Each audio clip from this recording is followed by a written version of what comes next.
আসসালামু আলাইকুম, সবাইকে ঈদ মোবারক। আজকে আমাদের সামাজিক সমাজের মসজিদের সামনে কুরবানি দেওয়া হচ্ছে। দেখেন, আমাদের এখানে 10টা গরু কুরবানি দেওয়া হতো, তার মধ্যে প্রথম একটা এসে পড়েছে। আর ছাগল হলো 10টা, তার মধ্যে 2টা কুরবানি জবাই করে ফেলে দেওয়া হয়েছে। দেখেন, এই যে এই যে এক ছাগল, এটা হলো আমাদের, এই যে আরেকজন, এটা হলো আরেকজনের। যেটা অলরেডি জবাই করে হয়েছে, আর এখন আইসা পড়ে নাই। রওনা দিতে কত রাস্তা দেখেন নিয়ে যাইতেছে। দেখেন, এই যে অলরেডি কোরবানির কাজ শুরু হয়ে গেছে আমাদের এখানে।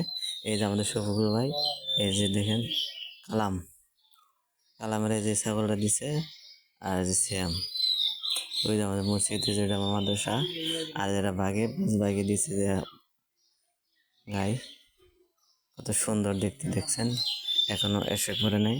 আর এই যে আমাদের যে খাসাটা দেখা যাচ্ছে, মানে এটা আমাদের বিরিয়ানি ছাগল, এটা পালের সেটাকে কুরবানি দেওয়া হইলো।